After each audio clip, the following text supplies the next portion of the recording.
Primera de Reyes, capítulo 5. Vamos a iniciar ese tiempo con una oración para poner este tiempo en sus manos. Dios, gracias porque nos amas y nos permites, Señor, venir delante de ti, poder alabarte, poder levantar nuestras voces reconociendo que eres nuestro Dios, Señor, y declarando, Señor, delante de ti, Señor, que te amamos, que confiamos en ti, Señor, y queremos seguir conociéndote, Señor, y queremos pedirte que en esta hora, Señor, nos hables por medio de tu Espíritu Santo, que sea tu palabra, Señor, la que nos instruya como esa luz, como esa antorcha que alumbra en lugar oscuro, Señor, y que en nuestros corazones, Señor, podamos recibir todo lo que tienes que hablarnos este día, Señor. Danos corazones humildes, Señor, para recibir tu palabra, Señor, y te damos gracias por este tiempo en el nombre de Jesús, amén. Bien, vamos a leer los primeros versículos del 1 al 6, ahí en Primera de Reyes 5. Dice: Hiram, rey de Tiro, envió también sus siervos a Salomón, luego que oyó que lo habían ungido por rey en lugar de su padre, porque Hiram siempre había amado a David. Entonces Salomón envió a decir a Hiram: tú sabes que mi padre David no pudo edificar casa al nombre de Jehová su Dios, por las guerras que le rodearon, hasta que Jehová puso sus enemigos bajo las plantas de sus pies. Ahora Jehová mi Dios me ha dado paz por todas partes, pues ni hay adversarios ni mal que temer. Yo, por tanto, he determinado ahora edificar casa al nombre de Jehová mi Dios, según lo que Jehová habló a David mi padre, diciendo: tu hijo, a quien yo pondré en lugar tuyo en tu trono, él edificará casa a mi nombre. Manda pues ahora que me corten cedros del Líbano, y mis siervos estarán con los tuyos, y yo daré por tus siervos el salario que tú me dijeres. Porque tú sabes bien que ninguno hay entre nosotros que sepa labrar madera como los sidonios. Bueno, recordando un poco, estamos en este libro. A partir de este libro empezamos a conocer la vida de Salomón, el hijo de David, el nuevo rey de Israel, y está al inicio de su reinado. Ya hemos visto algunas cosas que ha hecho. De entrada, después de que David le da instrucciones y muere David, empieza a seguir esas instrucciones que David le dio, desde juzgar a aquellos que eran un peligro para su reino, como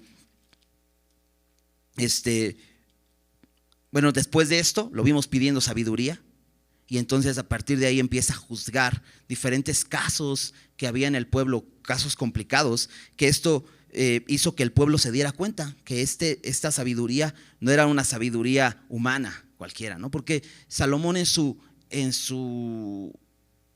humildad reconoció: pues ¿quién soy yo? No tengo sabiduría, ¿no? Decía: pues soy tan solo un joven que pues no he aprendido muchas cosas, ¿no? Y este pueblo que me has dado es muy grande, entonces necesito sabiduría. Y Dios le da esa sabiduría como nadie la tenía, ¿no? La semana pasada estuvimos viendo,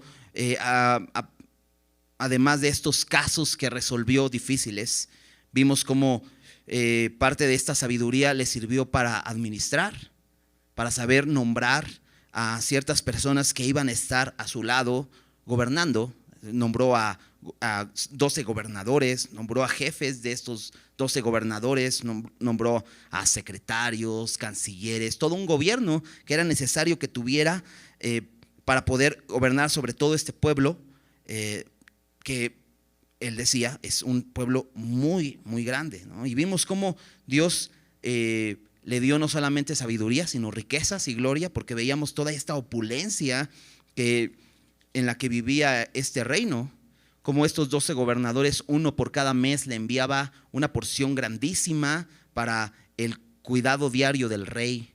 Y esto hablaba sin duda de toda esta sabiduría que Dios le había dado, ¿no? Poder administrar esto. También vimos cómo Salomón no solamente es un rey muy sabio para su nación, sino empezó a señorear, esto es dominar sobre otros pueblos alrededor.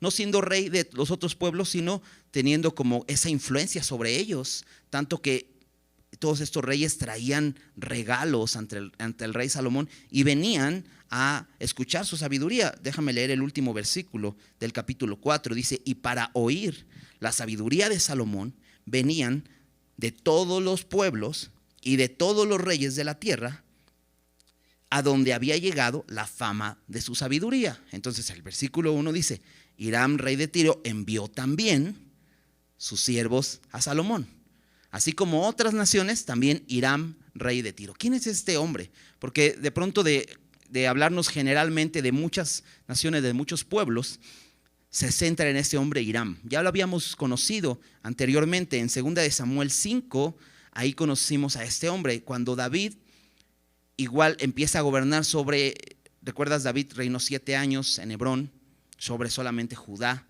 después de que muere Saúl, pero pasó cierto tiempo para que los de Israel completamente lo invitaran a reinar sobre todo. Entonces viene David y reina sobre todo Israel, pero lo primero que hacen es tomar la fortaleza de Jerusalén, que se llamaba Jebús. Entonces entran ahí, toman la fortaleza de Sión, y ahí es donde David hace su casa, su palacio, y es este hombre Hiram quien construye su palacio. Ahí acompáñame, segunda de Samuel, capítulo 5, versículo 11 y 12. Dice: también Hiram, rey de Tiro, envió embajadores a David, y madera de cedro, y carpinteros y canteros para los muros, los cuales edificaron la casa de David. Y entendió David que Jehová le había confirmado por rey sobre Israel, y que había engrandecido su reino por amor de su pueblo Israel. Entonces Hiram es este rey de Tiro. Esta zona de Tiro está al noroeste de Israel, y ocupa una zona del mar Mediterráneo. En la historia a mí los conocemos como los fenicios. Es esta zona de Tiro y Sidón, que mucho después se conoce así, está como dividido, pero aquí dice que eran los sidonios, el reino se llamaba Tiro. Y bueno, vimos desde 2 de Samuel que había carpinteros y canteros. Esto es que era gente que se especializaba en la construcción y tenían materiales muy costosos, pero dice que al Hiram a escuchar la sabiduría de Salomón, y bueno, escuchar que Dios lo había puesto como rey, dice el versículo 1, envía igualmente mensajeros, ¿no? Y entonces Salomón aprovecha, al estar ahí gente de este rey, dice en el versículo 2, le envió un mensaje, le envía a decir, y dice en el versículo 3, tú sabes que mi padre no pudo edificar casa al nombre de Jehová su Dios, por las guerras que le rodearon, hasta que Jehová puso sus enemigos bajo las plantas de sus pies. Y esto es interesante porque sabemos que David tuvo guerra desde el principio de sus días, ¿no? De hecho, así inició ¿cómo podríamos decir? Su manifestación pública. Así conocieron públicamente a David como un guerrero, como el único que se atrevió a pelear contra el gigante. Y así empezó David, siendo un guerrero hasta el final de sus días. Dice: hasta que Jehová puso sus enemigos bajo las plantas de sus pies. Y me encanta porque Salomón reconoce una cosa: es Jehová, es Dios quien da la victoria. No fue David, no fue su habilidad, fue Dios mismo quien le dio victoria sobre todos sus enemigos alrededor, y eran muchos, pero Dios le quiso dar la victoria a David. Salomón reconoce algo de David. Dice que él quería edificar casa, y eso lo vimos también en 2 de Samuel, como en el capítulo 7 vimos esta intención de David, viendo la tienda donde estaba el arca del pacto, y de pronto voltear y ver su palacio y dice: ¿cómo? Y entonces tiene la intención, pero Dios le dice: no. Dice: yo te voy a edificar casa a ti, te voy a dar una descendencia. Y es aquí donde vemos esta promesa del Mesías, de la venida del Mesías. Pero también hablando de Salomón, le dice: tú no vas a construir porque has derramado mucha sangre, sin embargo voy a ser yo. Y bueno, y por otro lado, aquí vemos que una de las razones por las que no podía construir casa es porque estaba ocupado en la guerra. Pero dice en el versículo en el versículo 4. Ahora, Jehová mi Dios. Y me gusta porque Salomón había reconocido que Jehová era el Dios de su padre. Pero en este versículo 4 dice, Jehová mi Dios. O sea, él mismo dijo, no va a ser solo el Dios de mi padre, sino también va a ser mi Dios. Y entonces dice, Jehová mi Dios me ha dado paz por todas partes, pues ni hay adversarios ni mal que temer. Este versículo es muy interesante y voy a estar haciendo referencia un poco a varias veces a este versículo, porque lo primero que dice es que Dios me ha dado paz. Así como reconoció que Dios es el que da la victoria, también reconoce que Dios es el que da la paz. Y en este versículo vemos a este rey, hijo de David, como el príncipe de paz. ¿No? ¿Quién es el príncipe de paz?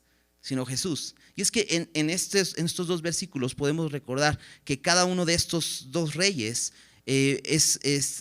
representa a Jesús en un aspecto de su vida.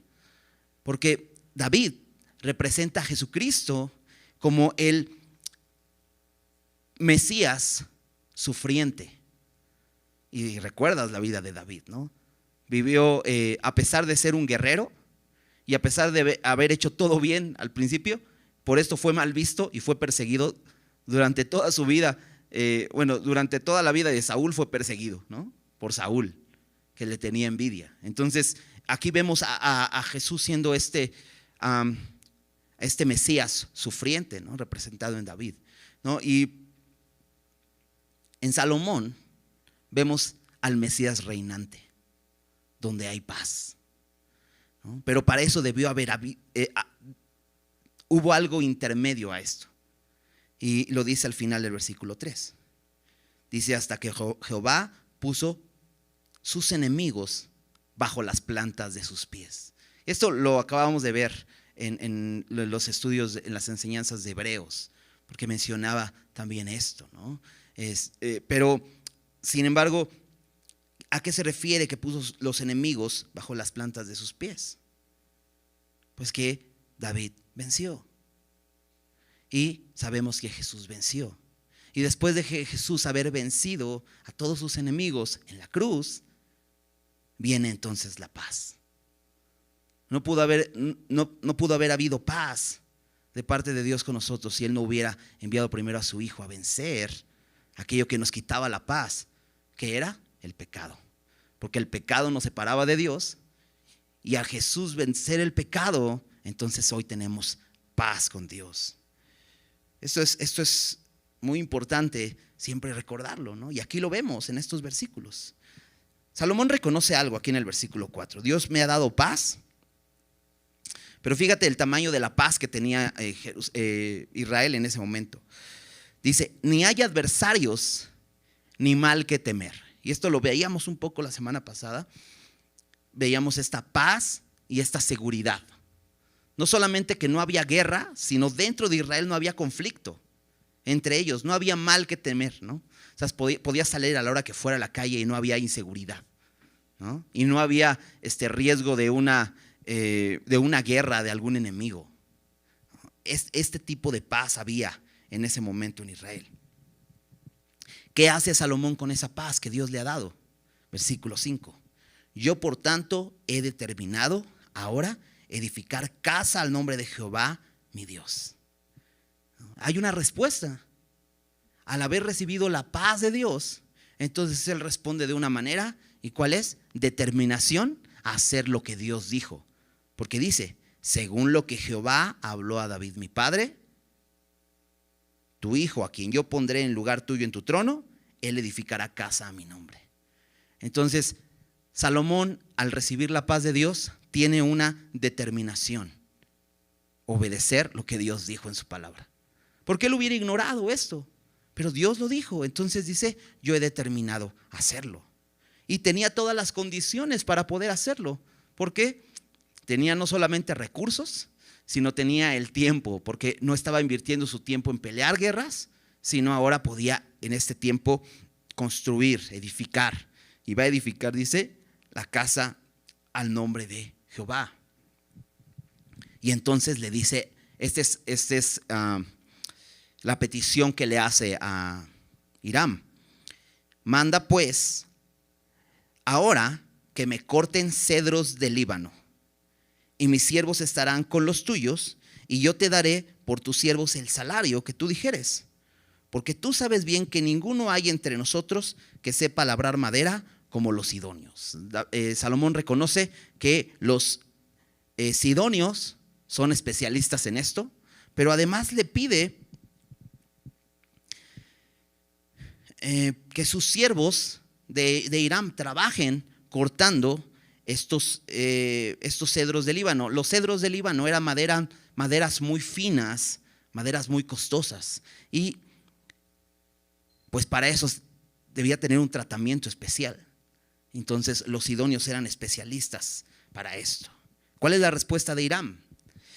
Hiram responde con otra carta. Ahorita vamos a Segunda de Crónicas porque nos va a ayudar a entender un poquito más. Pero fíjate cómo responde. Cuando Hiram oyó las palabras de Salomón, se alegró en gran manera y dijo: bendito sea hoy Jehová, que dio hijo sabio a David sobre este pueblo tan grande. ¿Cuál es la respuesta de este hombre? Y la verdad es muy interesante porque Hiram es el rey de Tiro. Es un rey pagano. No, este rey no era parte del pueblo de Dios.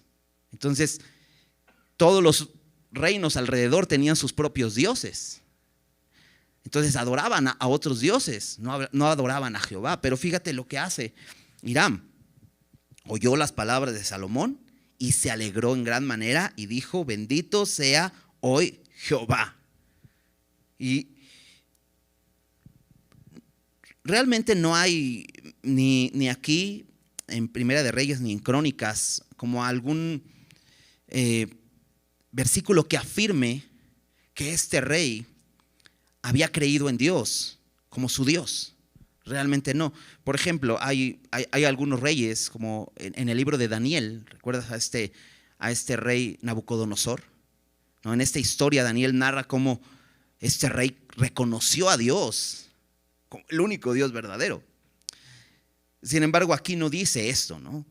Pero la relación que había entre David y Salomón, perdón, entre Hiram y Salomón, y la que había habido entre David e Hiram, muestra que David se dio a conocer y dio a conocer a su Dios, ¿no? Y esto es importante, ¿no? Porque muchas veces como creyentes nos gusta relacionarnos solo con gente que es creyente. Como que decimos es más fácil. A veces no tanto, pero decimos es más fácil, ¿no? Y como que totalmente queremos tener amigos cristianos, ¿no? Pero fíjate, David mismo se relacionaba y tenía una relación con un rey pagano. De hecho, el versículo 1 decía que Hiram siempre había amado a David. O sea, imagínate la relación que tenían. Incluso podía mencionarse que había amor entre ellos, ¿no? O sea, no solamente una amistad, sino un amor de amigos, ¿no? Entonces está padre. Y David tenía a su Dios siempre enfrente, ¿no? Siempre, o sea, cualquiera que veía a David decía: este es cristiano, ¿no? Y qué importante es poder relacionarnos con los incrédulos. Jesús dijo en Mateo 5:16, dice: así alumbre vuestra luz delante de los hombres, para que vean vuestras buenas obras y glorifiquen a vuestro Padre que está en los cielos. Y muchas veces la gente que está a tu alrededor, a pesar de no ser creyente, puede dar gracias a Dios por tu vida. Y a lo mejor llega un momento en que ellos te dicen: oye, pues dime más de ese Dios que tú amas. Entonces, qué importante es esto. Jesús nos invita a eso, ¿no? Que estemos en las tinieblas, pero brillando como la luz que somos. Porque de esa manera la gente alrededor va a glorificar. Así como Hiram está diciendo: bendito sea hoy Jehová. Y dice que dio hijo sabio a David sobre este pueblo tan grande. Lo bendice, ¿por qué? Dice, dio un hijo sabio. Eso es lo que reconoce. Acompáñame a Segunda de Crónicas.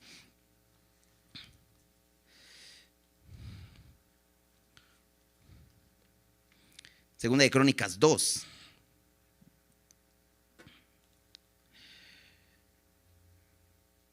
Fíjate en el versículo 11 cómo menciona aquí que habla Hiram.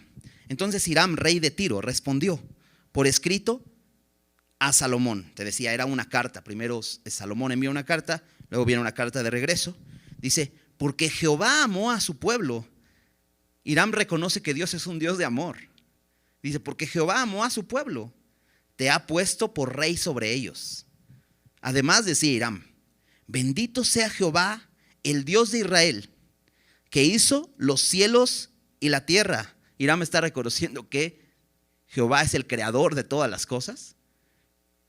Y dice, y que dio al rey David un hijo sabio, entendido, cuerdo y prudente, que edifique casa a Jehová y casa para su reino. Aquí lo describe un poco más. No solo sabio, sino entendido, alguien que tiene entendimiento, cuerdo, o sea, alguien que no está loco, porque hay muchos reyes que están locos o gobernantes que están locos, pero dice que este era cuerdo y aparte prudente.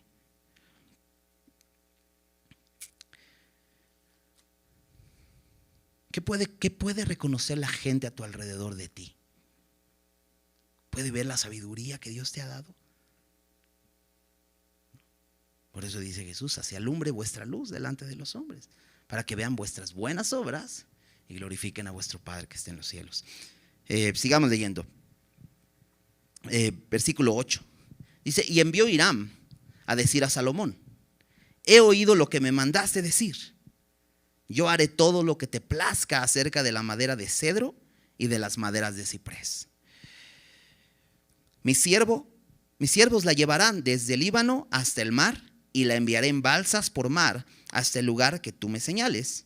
Y allí se desatará y tú la tomarás y cumplirás mi deseo al dar de comer a mi familia. Entonces Hiram acepta lo que Salomón le está pidiendo y dice, todo lo que quieras, ¿no? Acerca de la madera, lo tienes. Es un sí.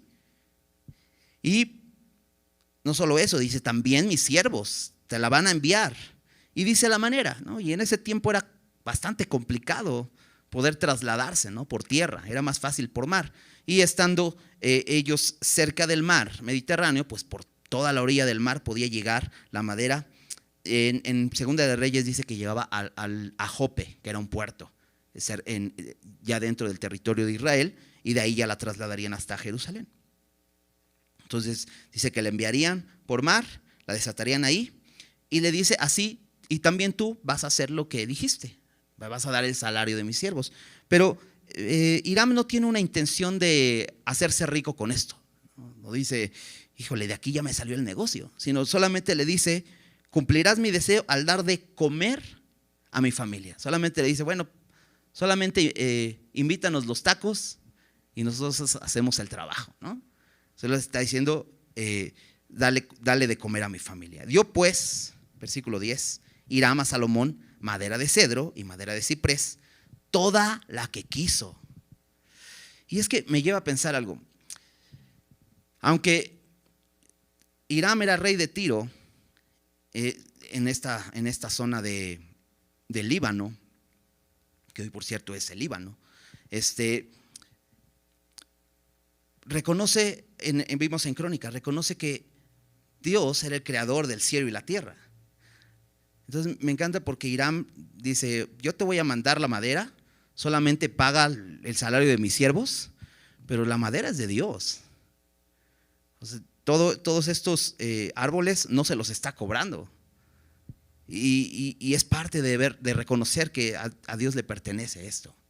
Y así lo hace y dice, toda la que Salomón quiso se le envía. Y versículo 11, y Salomón daba a Hiram 20,000 coros de trigo para el sustento de su familia y 20,000 coros de aceite puro. Estos daba a Salomón a Hiram cada año. Y es un salario justo por lo que están haciendo. Da lo que le pidió. Salomón no es mezquino en esto, sino le da. Te decía la semana pasada, cuando dice coros es como pensar en barriles, y el tamaño de esto es un barril de 200 litros. Entonces imagínate, ¿no? Son 20,000 barriles de trigo y 20 barriles de aceite puro. Este era el pago por este trabajo. Versículo 12. Jehová pues dio a Salomón sabiduría, como le había dicho. Y hubo paz entre Hiram y Salomón, e hicieron pacto entre ambos. Si recuerdas, esto es algo que ha estado repitiendo el escritor del libro, que Dios le dio a Salomón sabiduría. Ya lo sabíamos, pero lo reitera. ¿Por qué? Porque Dios es fiel. Dios le había dicho a Salomón, te voy a dar sabiduría. Y aquí vemos la fidelidad de Dios. Pero también creo que en estas partes quiere resaltar en cómo se aplicó esta sabiduría. En algún momento vimos que se aplicó en un juicio. En otro momento se aplicó en la administración. Aquí también vamos a ver cómo se aplicó en ese sentido de construir o de reunir estos materiales. Pero primero dice algo importante. Dice, Jehová dio a Salomón sabiduría, como le había dicho, y hubo paz entre Hiram y Salomón. Y es que para tener paz necesitamos sabiduría. Definitivamente muchos están en problemas graves por falta de sabiduría.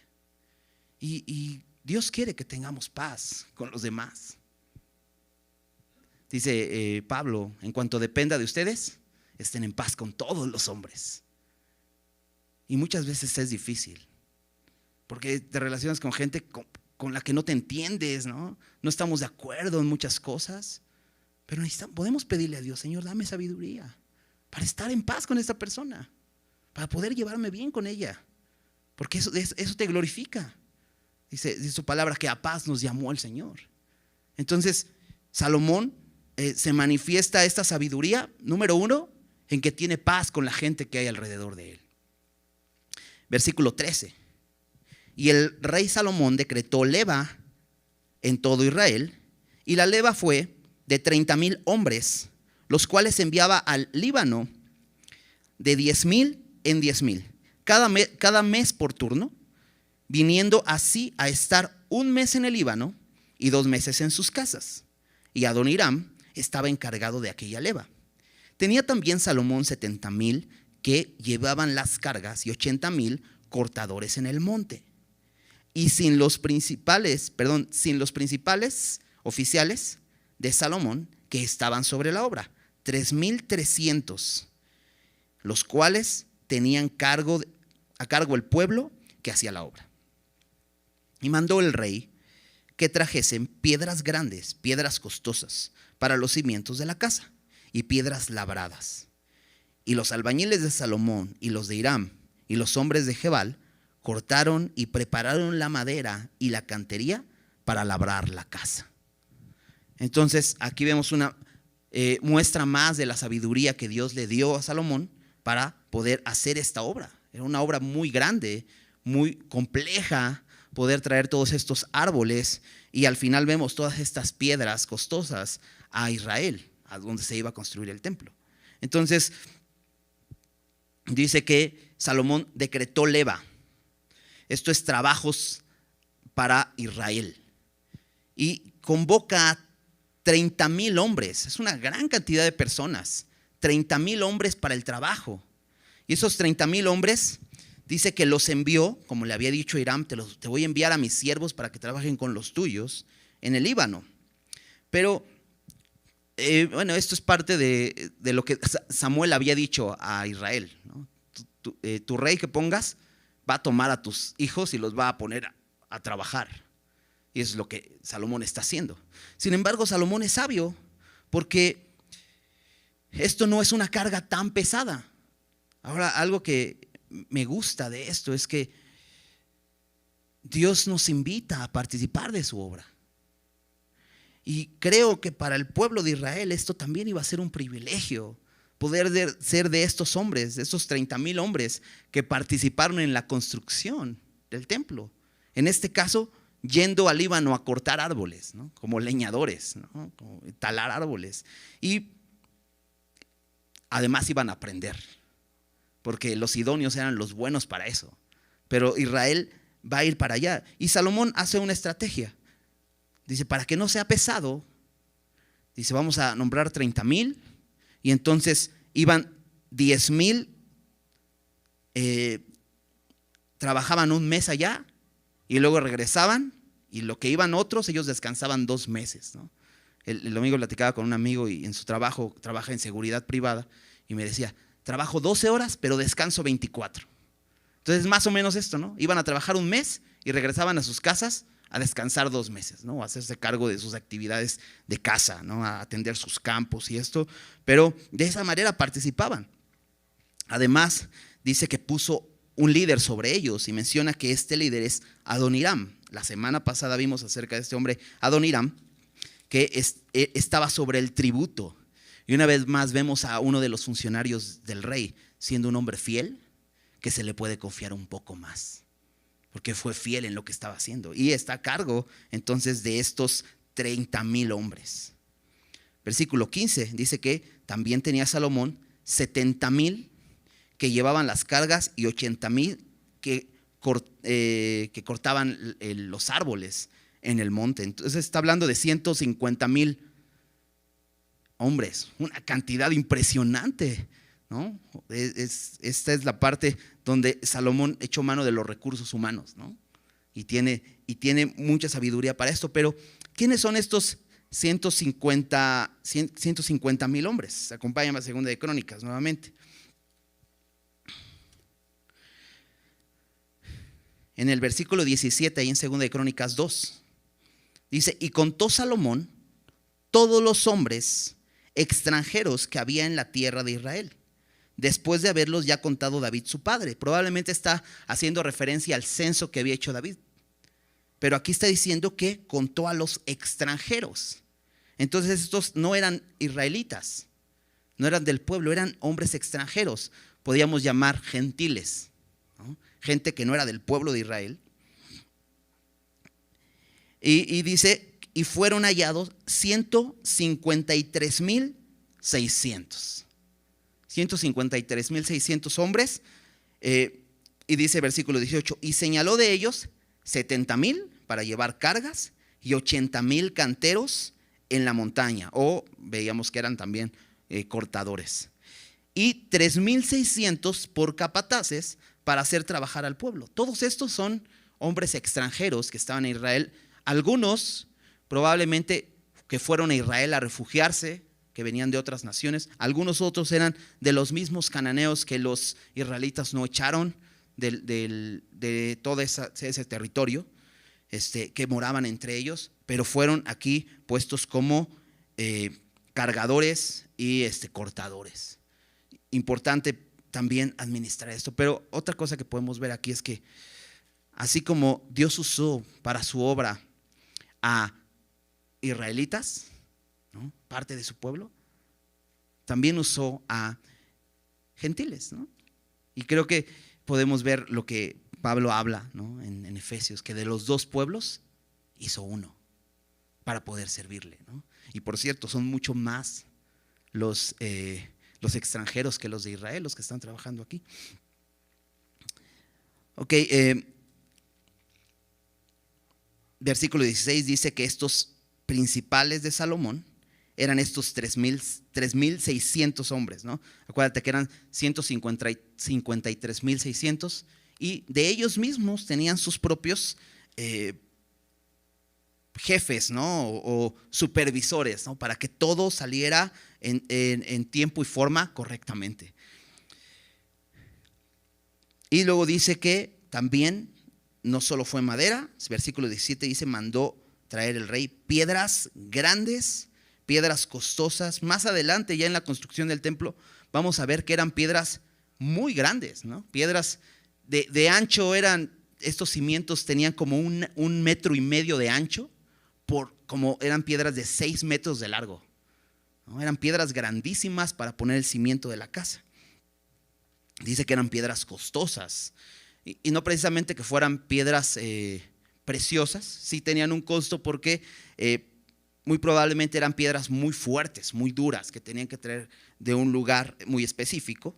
Dice, y piedras labradas. Esto es que no era que simplemente traía una piedra redonda así, sino que las tenían que labrar de manera que fuera una piedra angular, ¿no?, que se pudiera colocar y sobre eso edificar. los cimientos, ¿no? Hoy vemos que la gente pone los cimientos con concreto, pero en ese tiempo eran piedras, ¿no?, labradas para la obra.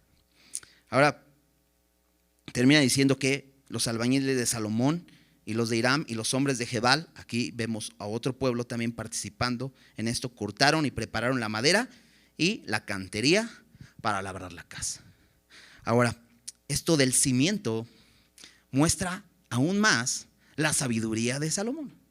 ¿Por qué? Porque Jesús habló acerca de esto, del cimiento. Acompáñame a Mateo, capítulo 7.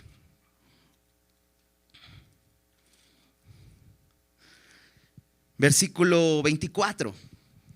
Mateo 7, 24 dice: cualquiera pues que me oye estas palabras y las hace, le compararé a un hombre prudente, esto es sabio, que edificó su casa sobre la roca. ¿Cómo puedes identificar a un hombre sabio? Porque cuando construye una casa, primero pone cimientos. Es lo que dice Jesús. Pero algo interesante en este versículo es que Jesús compara a un hombre sabio a aquel que escucha su palabra y la obedece.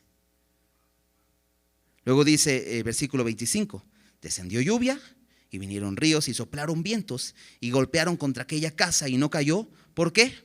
Estaba fundada sobre la roca, sobre un cimiento. Pero cualquiera que me oye estas palabras y no las hace, le compararé a un hombre insensato, que edificó su casa sobre la arena. Y descendió lluvia y vinieron ríos y soplaron vientos y dieron con ímpetu contra aquella casa y cayó, y fue grande su ruina.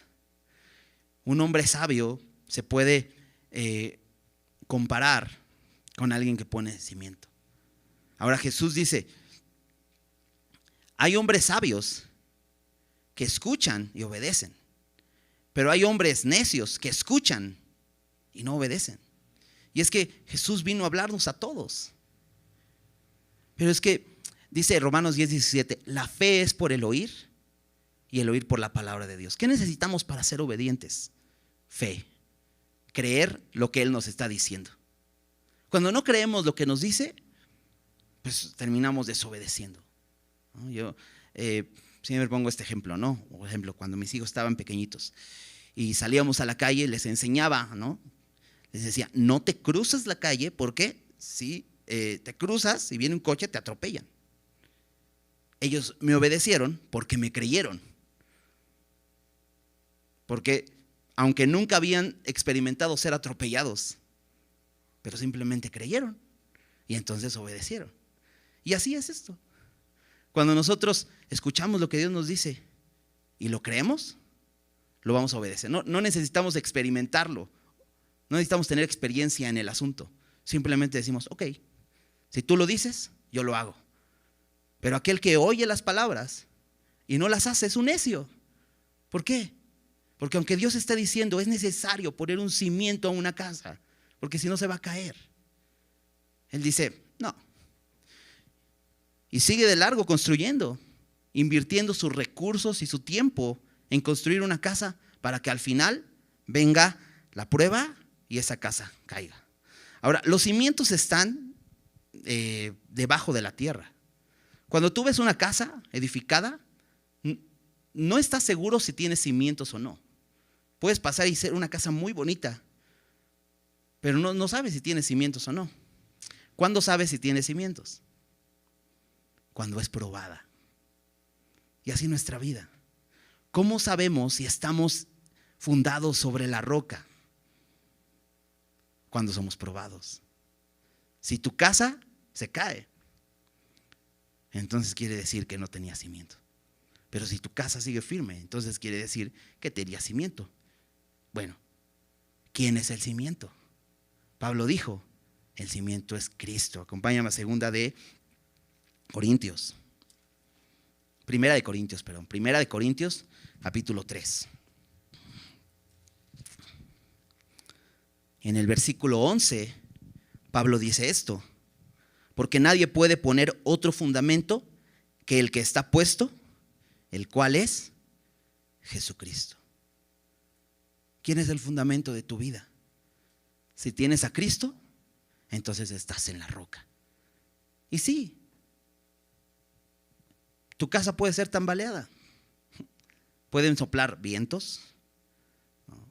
Puedes sentir los ríos pegando con ímpetu contra tu casa, pero al final tu casa va a estar firme. ¿Sabes? Es sabio venir a Cristo. A la gente le parece una locura. ¿Cómo vas a confiar en Jesús? ¿Qué te da? Me da estabilidad, me da permanencia. Necesitamos confiar en Él. Él es el fundamento. Y aquí vemos que Salomón, como un rey sabio que está edificando una casa muy importante, sabe, tengo que poner cimientos fuertes. No la puedo edificar sobre la arena, pero es muy difícil. Oye, pero nadie va a ver. No importa, ¿no? Y lo interesante es que eran piedras labradas. Y vamos a ver más adelante que se necesitaba gente especialista en labrar esas piedras. Entonces, no solamente porque eran piedras fuertes de un lugar específico, que eran piedras muy duras, sino que eran valiosas porque iban a ser esculpidas. Pero dices, pero nadie las va a ver. Dios sí las ve. Eso es lo más importante. Entonces, qué importante es que Dios conoce nuestros corazones y sabe si somos sabios o no. Si sabe si hemos edificado nuestra vida sobre lo que Él ha puesto como el fundamento, Jesucristo. Ahora vamos a regresar al texto. Hay algunas cosas importantes que observar. Salomón reconoce una cosa en el versículo 4. Dice, Dios me ha dado paz por todas partes. Y entonces esa paz lo lleva a responder. Y él determina construir una casa para Dios. Ahora, Dios, al igual que Salomón, nos ha dado paz a nosotros. Una paz, Jesús dijo, mi paz les dejo, mi paz les doy. No la doy como el mundo la da, ¿no? Juan 14:27 dice eso. Jesús dijo, no vengo a dar una paz como el mundo la da, sino una paz diferente. De hecho, en otra ocasión, por aquí tenía otra cita, pero Mateo 10:34, Jesús hablando de la paz, dice, yo no he venido a traer paz a la tierra, sino espada. Y dices, bueno, ¿Dios vino a traer paz o no? Bueno, sí nos vino a dar paz, pero paz en el corazón, ¿no? Vino a traer una paz espiritual a nuestra vida. Por eso dice, no vine a traer paz a la tierra, sino vine a traer espada. ¿Por qué? Porque a Dios lo primero que le interesa es que tengamos paz espiritual, paz con Él. ¿Por qué? Porque estábamos en guerra con Dios.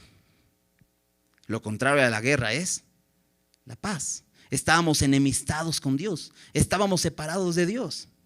Y Dios vino a hacer la paz por medio de Jesucristo. Dice en Colosenses 1:20 que Él vino a hacer la paz mediante la sangre de su cruz.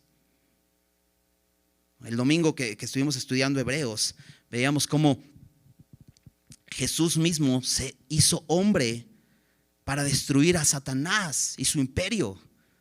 A Satanás, que tenía el imperio de la muerte, vino a destruirlo. ¿Por qué? Porque eso nos separaba de Dios. Y ahora tenemos paz con Dios. Y es muy interesante ahí en el versículo 4 en Primera de Reyes, donde dice, pues no hay ni adversarios ni mal que temer. Esa palabra adversarios en el original, en el hebreo, es la palabra Satán. Es interesante eso. Porque es como si dijera Salomón, no hay Satanás ni mal que temer. Y dices, wow, dices, ¿te imaginas que no hubiera Satanás atacándonos todo el tiempo? Qué increíble, ¿no? Bueno, tenemos la promesa, un día estaremos en ese reino celestial donde el diablo será juzgado y no nos hará más daño. Pero aún hoy Jesús ha destruido a Satanás.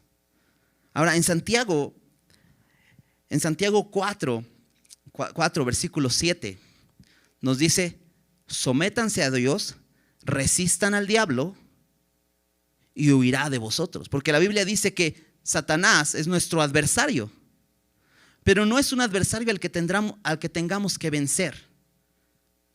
Dios nos dice, ponte a pelear con el diablo y lo tienes que vencer y lo tienes que pisotear y todo eso. No, porque dice que Jesús destruyó al que tenía el imperio de la muerte. Esto es al diablo. Él ya fue destruido.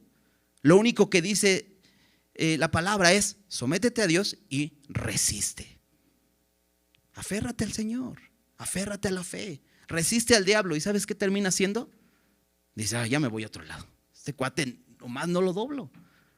Es lo que Dios dice, resiste al diablo y va a huir. Ahora quisiéramos decir así como Salomón, no tenemos adversario. Bueno, sí tenemos un adversario, pero ese adversario ya está derrotado. Debemos recordarlo constantemente. Tenemos una paz así. En Romanos 5:1 dice Pablo, justificados pues por la fe, tenemos paz para con Dios por medio de nuestro Señor Jesucristo. Tenemos una paz maravillosa. Ahora eso no implica que no tengamos aflicciones en este mundo. También Jesús dijo, en mí van a tener paz. Dice, estas cosas les he dicho para que en mí tengan paz. En el mundo tendrán aflicción, pero confíen porque yo he vencido al mundo. En este mundo vamos a tener aflicción, pero tenemos paz en Jesús. Todo lo que necesitamos, estamos en paz. Hay gente que busca la paz terrenal. Y muchas veces estamos enfocados tanto en la paz de este mundo. Pero Pablo también advierte a la iglesia acerca de la paz terrenal. En Primera de Tesalonicenses, capítulo 5, versículo 3, dice, y cuando escuchen que hay paz y seguridad, entonces vendrá sobre ellos destrucción repentina. Y dices, ok, entonces, ¿qué paz escogemos? ¿Qué paz estamos buscando? Si buscamos la paz que verdaderamente importa, entonces vamos a buscar la paz con Dios. Y Jesús vino a hacer la paz y Él vino a darnos esa paz. Ahora dice en Colosenses 3:15 que su paz debe gobernar en nuestros corazones. Si ya nos dio paz, entonces esa paz debe estar gobernando. Sí, vamos a tener aflicción, pero podemos tener paz en Él. ¿Recuerdas lo que dice Filipenses 4:6 y 7? ¿No? Si ya cruzaste navegantes, te lo sabes. Dice, por nada estéis afanosos, sino sean conocidas vuestras peticiones. Y ese afanosos implica a que estás intranquilo, impaciente, que no tienes paz, ¿no? Pero dice, no estés intranquilo, no estés afanado. Tienes una gran bendición y un gran privilegio. Venir con el Dios eterno, con el Dios del universo, con el creador de todas las cosas y decir, Señor, estoy preocupado por esto. Ayúdame. Dice, trae tus peticiones a Él. En toda oración y ruego, con acción de gracias. Y la paz de Dios, que sobrepasa todo entendimiento, guardará vuestros corazones y vuestros pensamientos en Cristo Jesús. Entonces podemos ver esta historia aquí en Primera de Reyes y decir, bueno, como que no estoy tan lejos de eso, porque hoy tengo paz con Dios y tengo la paz de Dios gobernando en mi corazón, y eso es lo que Dios quiere. Ahora, la pregunta es, si tenemos paz, ¿qué hacemos con esa paz? Ahora, aparte de la paz espiritual que Dios nos ha dado, creo que como nación o como país tenemos una paz que nos permite hoy estar aquí reunidos con la puerta abierta para que entre quien quiera, para levantar nuestras manos y alabar al Señor y decir que Jesús es nuestro Señor, sin que tengamos a alguien amenazándonos o tratando de callarnos o obligarnos a negar nuestra fe. No hay persecución. En la iglesia primitiva vemos que hubieron diferentes momentos de persecución, pero también disfrutaron ciertos momentos de paz. Acompáñame a Hechos. Hechos capítulo 9.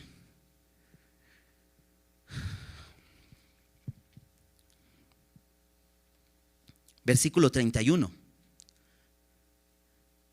Hechos 9:31 dice: entonces las iglesias tenían paz por toda Judea, Galilea y Samaria. Esto es la iglesia que estaba en la zona de Israel. Y fíjate, todas estas zonas, Judea, Galilea y Samaria, tenían paz. Y eran edificadas andando en el temor del Señor, y se acrecentaban, fortalecidas por el Espíritu Santo. ¿Sabes qué? ¿Por qué aprovechaba la paz la iglesia primitiva? ¿En qué aprovechaba esta paz que tenía? En crecer, en conocer al Señor. Ahora, ¿cómo aprovechamos esta paz que tenemos? Que Dios nos ha regalado el vivir en un país que tiene esta libertad, que podemos congregarnos, para venir a congregarnos. Es una buena oportunidad, es una buena decisión aprovechar esta oportunidad que tenemos, que Dios nos da de tener paz. Fíjate, la iglesia primitiva, esa paz que tenían la aprovechaban para algunas cosas. Número 1, ser edificadas. Y hablando de edificios, como Salomón que está construyendo un edificio, ser edificadas. No solamente Dios nos concede la oportunidad de ser parte de ser edificados unos a otros, edificar a otros y que otros me edifiquen. De eso habla, ser edificados. No solo que Dios haga la obra en nosotros, sino edificar a otros. Sino también dice, andando en el temor del Señor. No solo eran edificados, sino andaban en el temor del Señor. Y esta palabra andar refiere a caminar, ¿verdad? Y me gusta mucho el bosquejo de la carta a los Efesios. Que la carta a los Efesios tiene un bosquejo muy claro, está dividido en dos partes. Y la primer parte de Efesios, Pablo les dice a los Efesios que Él nos hizo sentar, ¿no? Y la primera parte es, recuerdo mucho cuando escuché la primera vez el bosquejo de esta carta que decía: siéntate y conoce todo lo que Dios ha hecho por ti.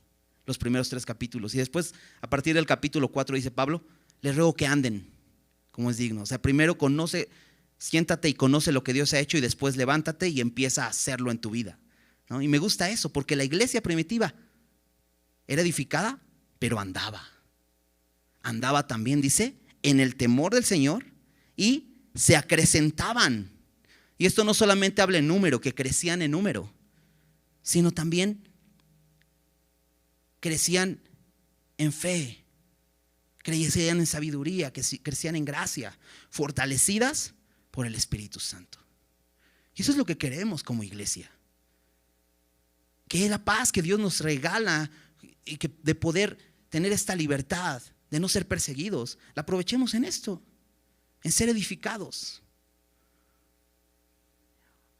Y realmente una forma de ser edificados es estar juntos, porque es difícil ser edificados a distancia. Necesitamos estar juntos. Es bueno, ¿no? Y sin duda la provisión que Dios nos dio durante la pandemia, o el tiempo más fuerte de la pandemia, de poder ver desde casa la transmisión, pues estaba padre.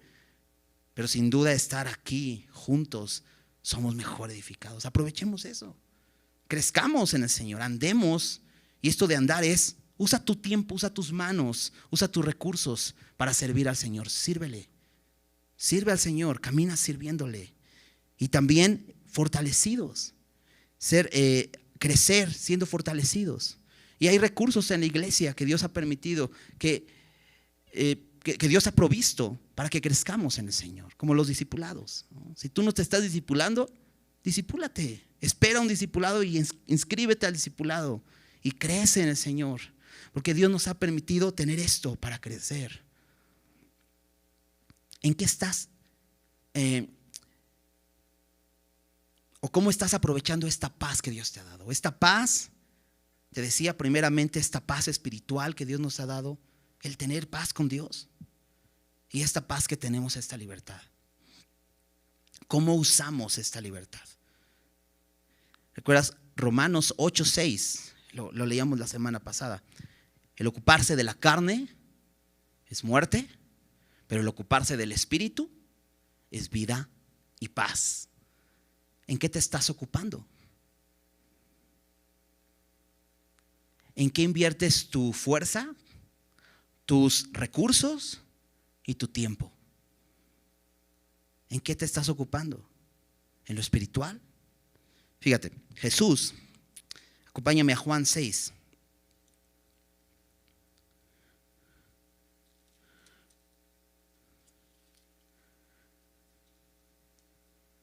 Juan 6, versículo 27.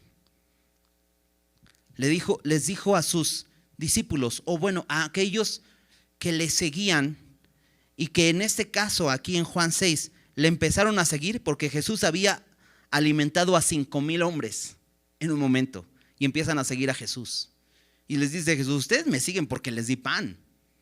Pero fíjate cómo les dice en el versículo 27, trabajad, no por la comida que perece, sino por la comida que a vida eterna permanece, el cual el Hijo del Hombre os dará, porque a este señaló Dios el Padre. ¿Por qué estás trabajando?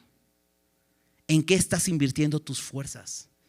Dice Jesús, no le inviertas en la comida que perece. No le inviertas solamente en un trabajo, ¿cómo decirlo? Sí, en un trabajo en este mundo. No inviertas solamente tus fuerzas en eso.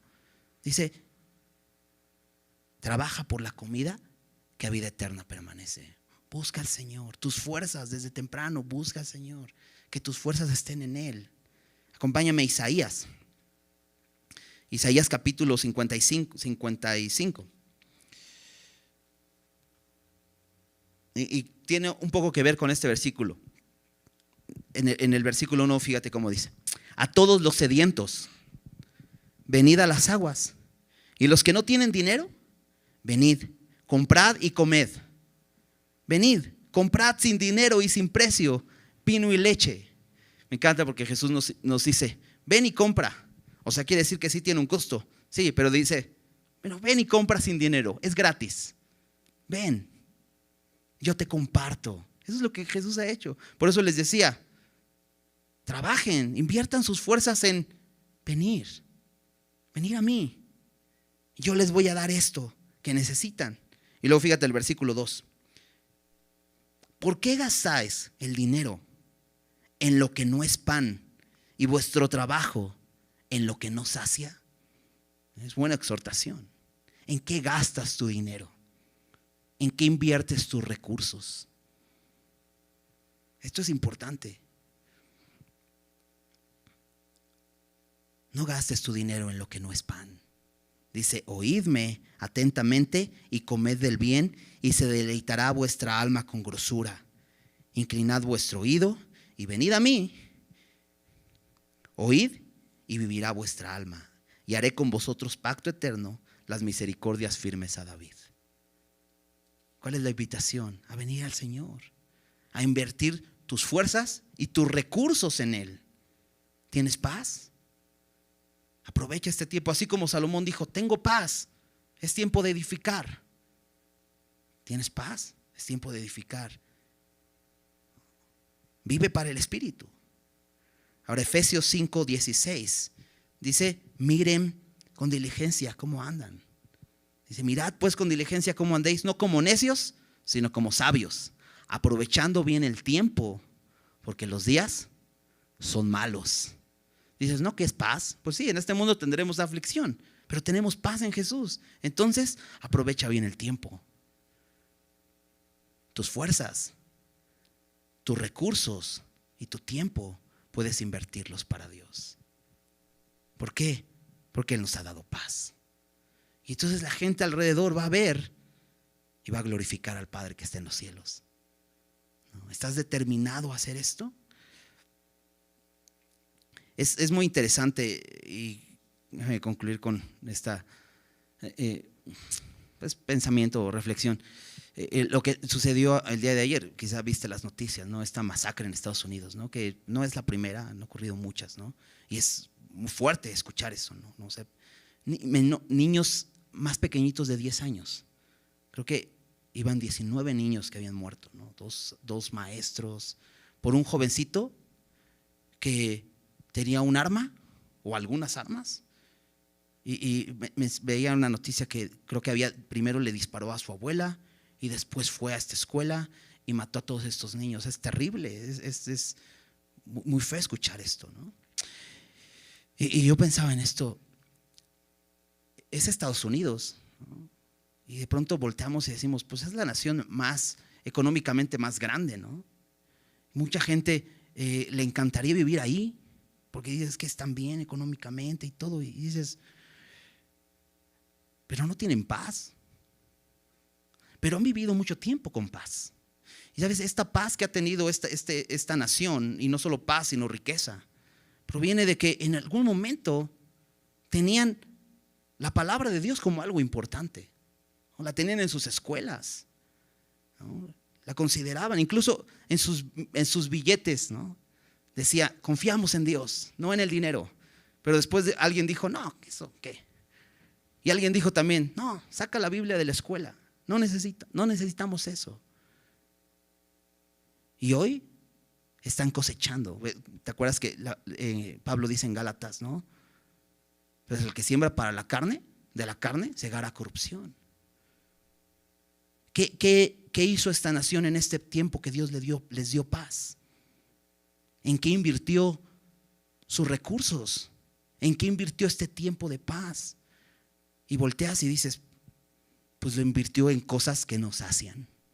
Trabajaron en banalidades que hoy les están dejando consecuencias terribles.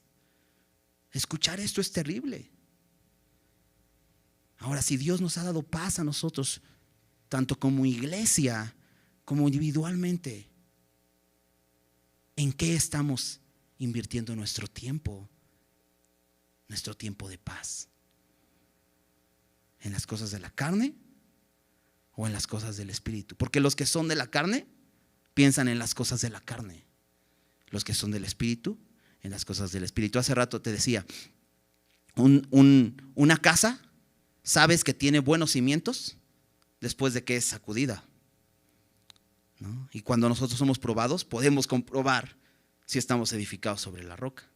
Bueno, ¿cómo sabes si eres de la carne? Porque dice, los que son de la carne piensan en las cosas de la carne. Y no solo piensan, invierten en la carne. Dan sus fuerzas a la carne y dan su tiempo a la carne. Entonces puedes hacerte un autoexamen. ¿En qué estoy invirtiendo mis recursos? ¿En qué estoy invirtiendo mi tiempo? ¿En qué estoy invirtiendo mis fuerzas? Y entonces vas a saber, soy de la carne o del espíritu. Y si te das cuenta que eres de la carne, pídele al Señor, perdóname. Quiero invertir mi vida en ti. Quiero rendir mi vida a ti, ¿no? ¿Oramos? Señor, gracias por tu palabra. Gracias porque tenemos paz contigo y hoy podemos venir delante de ti y escuchar tu palabra, Señor. Pero gracias porque podemos hacer un examen a nuestro corazón también, Señor, y darnos cuenta si hemos sido sabios y si estamos oyendo tu palabra y obedeciendo. Señor, si podemos saber si nuestra casa está fundada sobre la roca. Y Señor, si no es así y hay alguien aquí, Señor, que no ha puesto su vida en Cristo, yo te ruego, Señor, que le muestres y le guíes, Señor, al arrepentimiento, Señor, para que venga y edifique su casa sobre ti. Pero Señor, sí, también nos hemos dado cuenta que de pronto, Señor, estamos invirtiendo nuestro tiempo, nuestros recursos, nuestras fuerzas en las cosas de este mundo, buscando paz y seguridad material. Y hemos dejado de lado lo espiritual y estamos trabajando en lo que nos sacia. Estamos invirtiendo nuestros recursos y nuestro tiempo en las cosas de este mundo. Señor, reenfócanos y ayúdanos a ocuparnos de las cosas del Espíritu, Señor. Porque el ocuparnos del Espíritu es vida y paz. Y eso es lo que queremos, Señor. Perdónanos, Señor, si nos hemos desviado. Y ayúdanos, Señor, para que caminemos contigo cada día, buscando tu paz y tu sabiduría, Señor. Te pedimos esto, Señor. Gracias por este tiempo en tu palabra. En el nombre de Jesús. Amén.